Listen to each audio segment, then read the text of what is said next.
Immortals Fenyx Rising, we're on Xbox Series X. The game is indeed optimized. We're getting two options when it comes to the resolution. We're getting a performance and we're getting a quality mode. So as you can see here in the options, we're playing on performance, which is where it favors 60 FPS at a slightly lower resolution, whereas quality is more about 4K resolution. Both have HDR, and there's some graphical improvements on the quality mode as well. And we're going to show that off towards the end of the video because at the current point in time, there still hasn't been a updated version of the game in regards to getting that day one update to improve that mode, because there are some technical issues with that particular option. So this is what the game really has to offer. It's an expansive open world RPG experience that's very similar to other Ubisoft titles and directly comparable to The Legend of Zelda Breath of the Wild. And it's something I'll mention a few times while going through this, because it really is quite similar in terms of the design and the aesthetics. It also kind of feels like a mix of Breath of the Wild and Assassin's Creed Valhalla in regards to how the gameplay works and the general combat of the experience as well. So I say Breath of the Wild because the game has a number of features that feel very similar to that. It just looks way better when it comes to the visuals and the aesthetics, and it's a little bit more fun and easier to traverse. Now, with that, I'm not knocking Breath of the Wild. It just kind of makes it so that you can move really easily through this expansive world, because you've got these great wings that allow you to kind of glide and fly around, and you got quick access to mounts and everything like that. That's mainly what I'm trying to get across, is just how you move through the world is a lot easier, and you can of course improve your abilities as well so that you can traverse the landscape a little bit faster. So this game's quite interesting in the sense that it feels a little bit grindy and a little bit repetitive. So in the game, it's the most busy work type of experience I think I've ever seen. It really is sort of that peak Ubisoft, go out and do other side crap, and then the story is also kind of there as well. I just wish the story would have been more of a focus, because there's so many side things you kind of need to do in order to be able to handle doing some of the main content in the game. So when we look at the map, it's really quite expansive. You've got 4 main areas that you're working through, and you can do them at any point. You can jump into them and do the different missions. You're basically helping out the 4 different individual kind of godly individuals that are out there in each of the sections. You're like a demigod, and you're trying to help them get back to their former glory. And then within each of the landscapes, there's all these different things you can do. So these are the vaults. So these are basically like dungeons, very similar to Breath of the Wild, sort of, otherworldly dimensional areas where you go and you solve puzzles. I think there's 69 of them by the count I was given. Then you have these crystals. They improve your health if you get enough of them. Then there's the Zeus lightning. So we're kind of show that off in a sec here and talk about that further. But the game just has tons of little side things. There's just tons of crap to do. You can spend, 30 plus hours probably playing this if you want to go and do all the side things here. It really is kind of ridiculous, and I'm about 12 to 15 plus hours in at this point, because I've had to redo the video due to some Xbox DVR issues I've been having. So there's lots of customization, and now we dig into some of the repetitive elements. So there's these potions you can get, but to get the potions, you need to collect the items. You actually have to go out into the world to scavenge this stuff in order to go back to a cauldron to make the potions. Then you can upgrade the potions by collecting some of this material, and if you want to improve your abilities, you have to collect these coins by doing challenges. The Zeus's Lightning is by completing different vaults around the map. These are actually cool. It's like little climbing traversal challenges to get those. They're actually pretty fun, and they're just out there in the world. And then these crystals kind of improve your abilities and your not your abilities, but your combative abilities, your armor, your weapons, stuff like that. How many arrows you can have. And I got this really cool bird. It's very helpful. Anyways, that's generally what I wanted to mention, was that element of it kind of feels repetitive. And then when you get into the vaults, because the vaults are something you have to do, and every vault kind of explains more of the story. So the story basically follows Prometheus telling a tale to Zeus. And they're actually kind of funny. I like their banter and the things they go over. I think it's quite entertaining. And it's very interesting because Zeus is basically learning some, I guess you could say, life lessons, and also a lot about the other gods that are out there, and the different people that are in his sort of scope of influence. It's actually quite a well done tale. It's just kind of a little bit shoved to the side for you doing all of this other stuff. So I wanted to show off how fast it kind of loads in regards to traveling. So you get up here really quick, and I should mention the sense of the scale in this game is absolutely incredible. So we started our adventure over there at the Hall of the Gods. And we can look all the way out there in the distance, and we could see a statue all the way out there. And you can look on the map, and you can see that statue is all the way over there. So you get this like incredible sense of scope and scale.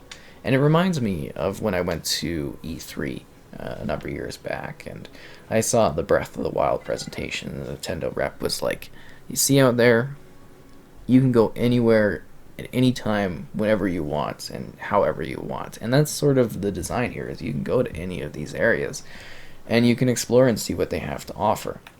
I should also mention the zoom in thing. Now this is going to be a little bit harder to do, so basically as you zoom in, it vibrates when there's something new for you to discover. The only issue is I've done this particular video a number of times, so I've kind of run out of things to show, but anyways, it would shake, it would vibrate, and then I can press RT, and it'll basically put an icon on the map for a new thing I can do. And yeah, I don't really see that there's any options left. Kind of funny. But yeah, I like to come up here just because you get a good sense of the scale and the scope of things, and it looks absolutely just breathtaking.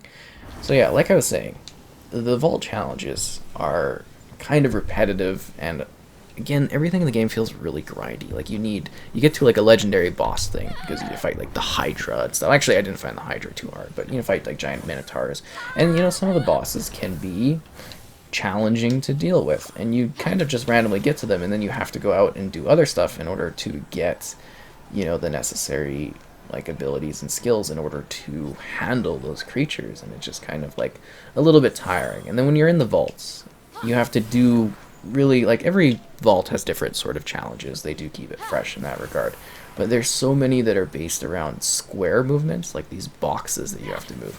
And if I see one more game that has box puzzles, I'm gonna go be driven crazy just because of this one. So they're really kind of annoying because the physics on them are a little wonky, and they continuously break, and they take forever to deal with. It really was tiring for me. And I don't know if other people will have the same, difficulties there. But I felt like some areas took 30 minutes when they should have taken like 5 minutes to deal with it, just because the boxes were so frustrating and not moving how I wanted them to move. It was sort of exhausting to deal with, and that's a lot of the game. It just kind of feels really tiring, and I'm getting a little bit like bored of it at this point, just due to the fact that some of the areas feel so similar. And it's weird because you have this like gorgeous landscape. I really want to get that across. This game looks stunning, like visually it's very impressive, because we're on the FPS focus mode, the frame rate mode. And it's got all these little particle effects, all these little details in the architecture, and it's quite lovely. The characters look great. You can play male or female, and you can customize the look of their character. I sort of went with the box art design. She's quirky and fun, and I like her style and voice acting and everything. I think it's great. But yeah, you got this stunning looking environment, but you're not taking advantage of it ever. So instead of having things go on in the main world, I mean, there's lots of little side activities you can do, creatures you can fight, and activities. But when you want to fight something like, say, the Hydra, and instead of doing that, experiencing that in the main world, you're shoved out to this other dimensional landscape to do that.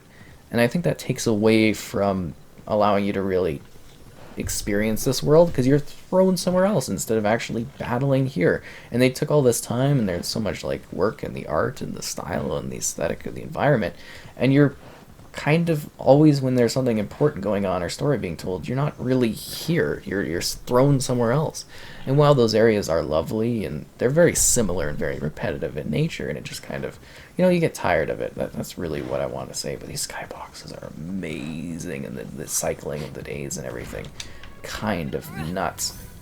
But yeah, it's just kind of a really lovely landscape. And with that, we're going to fast travel to another area so you can see the difference in the environments as well. And if I'm a little like all over the place, keep in mind that I have done this setup of this review I think 4 times prior, trying to get the recording to work well. I'm just having so many issues with it, so I'm trying to cover all of the points because I've had some really good takes, and it's just kind of like, it's exhausting. Like, I'm working really hard to get all of this done, and it's very time consuming if you kind of get what I mean. And I'm just trying to get everything ready for like embargoes. There's a lot of time crunches, that's what it is. But yeah, it's just kind of a really expansive world that you can visit. It's got so many different things you can do. And I think, for the type of person that likes this style of gameplay and movement and combat and everything like that, you can spend many, many hours exploring and battling. And yeah, but it's just like, it's weird that combat really isn't even necessarily the focus of it. But I don't even know if I've really shown combat in this particular recorded path. Usually I come across a few things. I guess we'll battle these guys to kind of show that off, although that thing looks a little scary. But yeah, if you find the gameplay style of it, to be entertaining and fun, you're gonna spend many, many, many hours playing this. But if you don't, it can be really quite grindy. It can feel really repetitive in nature. And it just takes like a lot to take out these enemies, keeping in mind that my skills are upgraded a bit, so it's not as bad, but it can get tiring to deal with and a little bit exhausting. Did I get knocked all the way over here? Jeez. But yeah, it's just kind of a really great looking game. I think it's sort of entertaining. It can be a lot of fun. I like the story elements that are provided here. I like the sense of scope of it, and it feels really exciting as a game that, is available for the current generation and the previous gen. But it's also something that feels very next gen in design and presentation. I think that's kind of interesting. But yeah, it's very much not really focused on the combat, despite having some interesting combat. But it's more of a puzzle game. It's more of a challenges game, and it's more of a go out into the world and gather collectibles and gather items sort of experience. Now we're going to switch over to the quality mode so you can see what that's like in action, because I think that's important to talk about as well. So this is the quality mode, so this is where the visuals are being pushed a little bit more. And as you can tell, yeah, it's kind of a little bit more choppy. They are again going to be doing a day 1 update for it that I can't see at the particular point in time, but if you kind of leave a question or a comment about it, I'll very likely be able to answer that in regards to how the day 1 patch is running, because it's supposed to clean this mode up. But I felt it was also important to show it off so that you can get an idea of the visuals and the aesthetics. And it also gives me a chance to kind of go over things that I sort of really miss talking about. So like Valhalla, this game's got a really great selection of accessibility options and difficulty tiers that you can choose between. I'm just doing everything on normal, so I just have a clean, regular presentation of how everything sort of runs and the challenge involved. I should also mention there are legendary creatures and everything you can battle, which is basically what like the Hydra is. Some are integrated into the story, and some you just kind of go across the world finding. There are also these interesting storms that happen. So I found the storms actually kind of annoying.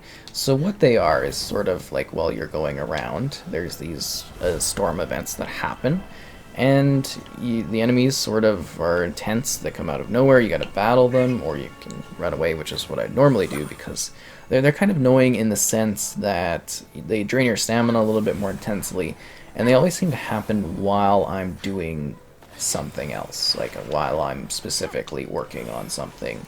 And I think they would have been better as a purely endgame type of situation, just because, I am focused always on doing some sort of quest or some side activity, and then all of a sudden that happens, and it's just kind of tiring, a little bit tedious, and yeah, a little bit annoying. So anyways, I hope you're getting an idea of how the game's looking and how it's running, and a showcase of what this is like in action. I think I usually stop at that peak, so I sort of missed that in my kind of ending presentation here. But yeah, I hope I covered all of the core details of it and gave you an idea of how it's running.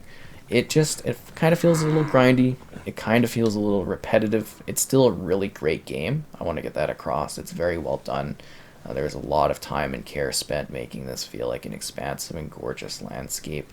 I like the character. I really love the story that's being presented here. And I just wish they would have maybe used the world a little bit more in regards to telling that story. But it is really neat if you like the mythology element, and it's kind of a fun game to play at the same time too. At the same time, with that, it can get a little bit tiring and it can get a little bit tedious, I guess, and a tad exhausting as well. But definitely an interesting sort of title.